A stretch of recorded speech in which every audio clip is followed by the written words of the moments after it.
हरे कृष्णा कृष्ण कृष्ण हरे हरे, हरे राम राम राम हरे हरे। ओम अज्ञानतिमिरान्धस्य ज्ञानञ्जनशलाकया चक्षुः उन्मिलितं येन तस्मै श्रीगुरुवे नमः। हरे कृष्णा। आज का जो हमारा वर्ष है, श्लोक है, वो आखिरी श्लोक है, राइट। और आपको भगवत गीता में कुछ समझ आया नहीं आया, परंतु यदि ये श्लोक समझ लिया आपने, तो आपको ज्यादा कुछ स्ट्रगल मारने की जरूरत नहीं है। बाकी सब छोड़ दो, अभी आपको समझा नहीं समझा छोड़ दो, इस पर्टिकुलर श्लोक को आप ध्यान में रखो। यदि इस श्लोक को आप फॉलो करेंगे तो जिंदगी में किसी भी चीज की कमी आपको नहीं होगी। इसलिए हमने इस श्लोक का नाम दिया है those who choose Krishna chooses victory. Right, जो कृष्ण को पकड़ लेता है वो ही असल में विजेता होता है। चलो बाहरी दृष्टिकोण से ही मे बी द फेलियर, क्योंकि हमने ऐसे बहुत सारे भक्त देखे हैं कि उनके पास पैसे नहीं है, खाने के लाले हैं, राइट, पर भगवान की दृष्टिकोण में वो सबसे हाईएस्ट है, राइट। क्योंकि देखिए मटेरियल कंडीशन जो है, भौतिक कंडीशन जो है, परिस्थिति है, वो हमेशा बदलती रहती है। और हमने गीता में ये कई बार सुना है, मात्रा स्पर्शास्तु कौन्तेय, एक दिन सुख है एक दिन दुख है। तो हम भौतिक दृष्टिकोण से नहीं देख रहे इस चीज को, हम आध्यात्मिक दृष्टिकोण से देख रहे हैं कि यदि आपने कृष्ण को चुन लिया तो आप विजेता बन गए, राइट। आपका भगवत धाम के प्रति जो मार्ग है वो पूरा खाली है, आप जा सकते हैं। तो इस चीज को हम समझेंगे। यह है हमारा आज का श्लोक। यत्र योगेश्वरः कृष्ण यत्र पार्थो धनुर्धरः तत्र श्री विजयो भूतिर्ध्रुवा नीतिर्मतिर्मम। यत्र योगेश्वरः कृष्ण यत्र पार्थ धनुर्धरः तत्र श्री विजयो भूतिर्ध्रुवा नीतिर्मतिर्मम। यत्र योगेश्वर कृष्ण, जहाँ पे भगवान श्री कृष्ण है, यत्र पार्थ धनुर्धरः, जहाँ पे भगवान के भक्त है, वहां पे ही श्री विजय विभूति और नीति है। नीति का मतलब है मोरालिटी, राइट, सत्य वगैरह वगैरह वगैरह। तो यहाँ पे मीनिंग इसका ऐसा है, जहाँ पे योगेश्वर भगवान श्री कृष्ण है और जहाँ गांडीवधारी अर्जुन है, वहां ही श्री विजय विभूति और अचल नीति है। विभूति का मतलब होता है power, extra ordinary power and morality, right. तो हम देख पाते हैं कि जिंदगी में कई बार कई लोग कृष्ण को छोड़ के बाकी चीजों को महान बताते हैं, पर ऐसा नहीं। जैसे हम यदि एग्जाम्पल देखें रावण का, तो रावण के पास क्या कुछ नहीं था, सब कुछ था उसके पास, परंतु कृष्ण नहीं थे उसके साथ, तो नाश हो गया उनका, राइट। अपने इंद्रियों को संभाल नहीं पाया, वो अपने मन को संभाल नहीं पाया। अरे वही तो इम्पोर्टेंट है, बाकी चीजों का क्या महत्व है यदि आप खुद के मन को कंट्रोल नहीं कर सकते, राइट। तो नाश हो गया उसका। कितने सारे लोग होते हैं, ज्ञान होता है, संपत्ति होती है, पर भगवान के भक्त नहीं होते, तो कुछ उपयोग नहीं है वो उस सारी चीज का, राइट। ये सब ज्ञान, संपत्ति, विद्वत्ता जो भी है, आपको यही जन्म में यही छोड़ के जाना होता है, राइट। तो इसका मतलब ऐसे नहीं कि हमको उस चीज को पाना नहीं पाना भी है उस चीज को, परंतु जैसे कृष्ण ने कहा माम अनुस्मर युद्ध च, वो भी करो, मेरा स्मरण भी करो, मेरा भक्त भी करो। जैसे हम पिछले वर्ष में देखा, जैसे मैंने बताया कि वो पर्टिकुलर श्लोक के भगवान ने 2 बार कहा है, मन मना भव मद भक्त मध्याजी माम नमस्कुरु, मेरे भक्त बनो, मुझे नमस्कार करो, मेरा पूजन करो वगैरह वगैरह। तो वो सारी चीजें भी हमें करनी है। अभी देखिए ये जो पर्टिकुलर श्लोक है, संजय ने धृतराष्ट्र को बताया, क्योंकि धृतराष्ट्र के मन में ये ना विचार आ रहे थे, यार कौन जीत रहा है कौन नहीं जीत रहा है, कौरव जीत रहे कि पांडव जीत रहे। तो ये संजय ने ये बता दिया कि यत्र योगेश्वर कृष्ण यत्र पार्थ धनुर्धर, जहां पे भी कृष्ण है ना, वो पार्टी जीतेगी। तो धृतराष्ट्र को बड़ा टेंशन आ गया, अरे बाप रे, कृष्ण जब तक है कौरव नहीं जीत सकते। तो हमें कभी कभी ऐसे लग सकता है कि कृष्ण की पार्टी चूज करने में हमारा थोड़ा नुकसान है, राइट। इस सत्य की पार्टी, इस ऑनेस्टी मोरालिटी की पार्टी चूज करने में नुकसान है। परंतु चीटिंग करेंगे तो पैसा है, चीटिंग करेंगे तो बहुत सारा ज्ञान मिल सकता है, चीटिंग करेंगे तो पब्लिसिटी मिल सकता है, पर नहीं, वो टेम्पररी होगा, राइट। रावण का जैसे नाश हो गया, दुर्योधन का नाश हो गया, चीटिंग ही की उसने, राइट। एक कहानी से देखेंगे किस प्रकार से उसने कृष्ण को कभी महत्व दिया ही नहीं जिंदगी में। परंतु पांडवों के देखिए, कुछ भी हो जाए कृष्णा फर्स्ट। आप एक चीज देखिए ना, जब फर्स्ट चैप्टर में हमने देखा कि अलग अलग योद्धाओं का इंट्रोडक्शन हो रहा था, तो दुर्योधन सब योद्धाओं के बारे में बता रहा था, ये भीम है, ये धृष्टद्युम्न है, आपका ही शिष्य है, सबके बारे में उसने बताया। योधान विराटश्च द्रुपदश्च महारथः।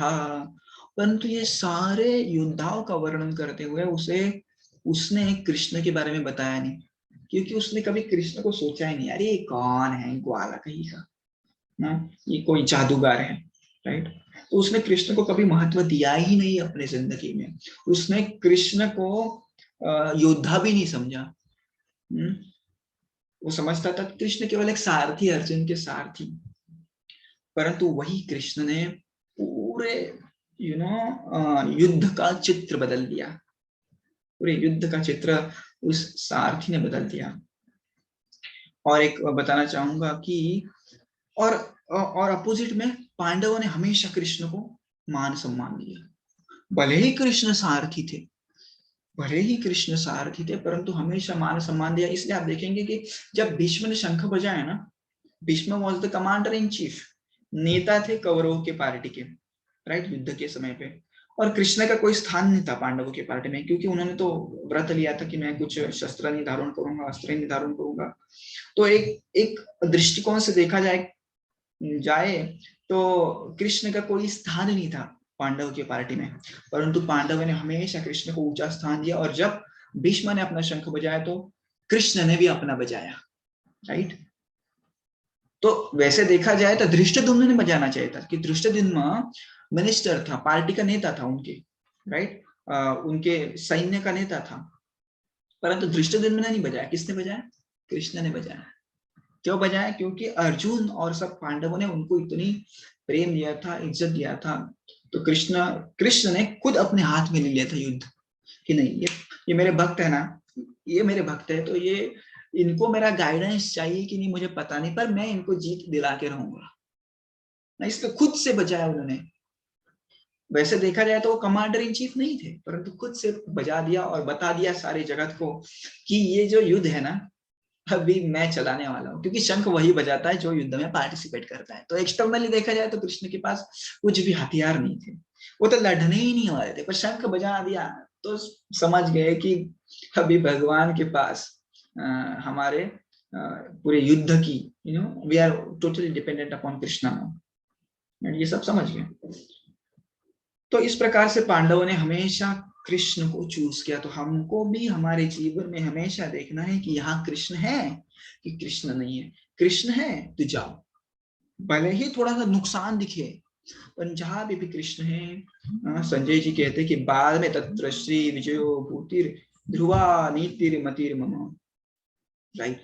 और एक कहानी के द्वारा हम ये चीज को समझेंगे। जब ये युद्ध का अनाउंसमेंट हुआ, और अनाउंसमेंट होने के बाद दोनों जो पार्टियां थी देखने लग गई कि हमारे साथ कौन अलाय करेगा, मतलब हमारे साथ कौन जुड़ेगा। तो हर जगह पे भ्रमण कर रही थी, हर राजा पूछ रही थी कि आप कौरवों के साथ जाओगी कि पांडवों के साथ, वगैरह वगैरह वगैरह। तो दोनों को एक चीज याद आ गई कि अरे कि अभी कृष्ण कृष्ण तो कहीं गए नहीं है अभी, तो चलो कृष्ण को देखते हैं, कृष्ण कौन से पार्टी में जाएंगे, राइट। वैसे कृष्ण ने तो पहले ही बता दिया था कि वैसे तो कृष्ण ने पहले ही बता दिया था कि मैं तो कुछ वैसे धारण नहीं करने वाला होगा। फिर भी दुर्योधन को चाहिए थे नारायणी सेना, और अर्जुन के मन में क्या था वो दुर्योधन को पता नहीं था। तो दोनों भागते भागते द्वारका गए हस्तिनापुर से, और अर्ली मॉर्निंग पहुंचे। और दुर्योधन बहुत आगे था, तो भाग के कृष्ण के सिर के पीछे, सिर के पास में खड़ा हो गया। और अर्जुन भागते भागते पीछे से और कृष्ण के पैरों के पास में खड़े हो गए। तो दोनों आए और खड़े हो गए वहां पे। और जैसे ही कृष्ण की आंख खुली, कृष्ण ने किसको देखा? अर्जुन को देखा, क्योंकि पैर के आगे खड़े थे। हाँ, और दुर्योधन बड़ा घमंडी था, इसलिए वो सर के पास में जाके खड़ा हुआ ना। वैसे देखा जाए तो पहले भगवान के पैरों को देखते, राइट, ना कि सिर को देखते ना। जैसे दर्शन लेते वक्त नीचे से देखना चाहिए हमेशा। तो सिर के पास खड़े हो गए, इतने घमंडी थे। ऐसे कहते वो इतने घमंडी थे कि खुद के सर के ऊपर वो छाता भी रखने नहीं देते थे। बोले ये भी मेरे ऊपर नहीं चाहिए। तो कृष्ण के सर के ऊपर खड़े हो गए। और जब हम उठते तो ऐसे नहीं देखते ना, सामने देखते। तो कृष्ण भी सामने देखा। तो अर्जुन से पूछा, अर्जुन क्या चाहिए? तो दुर्योधन कहने लगा, मैं पहले आया हूँ। तो बाद में कृष्ण को लगा, अरे ये भी है क्या यहाँ पे? तो पीछे देखा, बोले हाँ आप आए हैं ठीक है, परंतु अर्जुन छोटे है, उसे कुछ चाहिए। बोले नहीं नहीं, उसे मत देना कुछ, मुझे मुझे चाहिए आपसे कुछ, पहले मैं आया हूँ। बोले वो सब ठीक है, अर्जुन छोटे, अर्जुन मांगेंगे। तो अर्जुन ने कहा कि मुझे कृष्ण आप चाहिए। और जब कृष्ण ने ये कहा, अर्जुन ने ये कहा कि आप चाहिए मुझे, बाकी कुछ नहीं चाहिए, तो जो दुर्योधन थे बड़े मन में बड़े खुश हो गए। अरे वाह, मेरे को यही तो चाहिए था। वैसे भी तो कृष्ण का क्या उपयोग है, उनके पास ना कुछ शस्त्र रहने वाले, ना अस्त्र, ना लड़ने वाले हैं। अच्छा हुआ अर्जुन तूने कृष्ण को ले लिया, अभी मुझे नारायणी सेना मिलेगी। और तभी कृष्ण ने पूछा दुर्योधन से, क्या चाहिए आपको? दुर्योधन ने कहा, ऑफ कोर्स मुझे नारायणी सेना चाहिए। तो कृष्ण ने कहा, लेके जाओ नारायणी सेना। तो कृष्ण ने अर्जुन से कहा कि आपको, यू हैड अ चॉइस, आपको नारायणी सेना मिलती थी। परंतु अर्जुन ने कहा, नहीं, जहां पे आप है वहां पे विजय है। राइट? तो हम इस चीज से समझते हैं कि भक्तों को ये पता होता है कि जहां पे भी कृष्ण है वहां पे नीति है, वहां पे विक्ट्री है, विजय है, वहां पे श्री है, ऐश्वर्य है।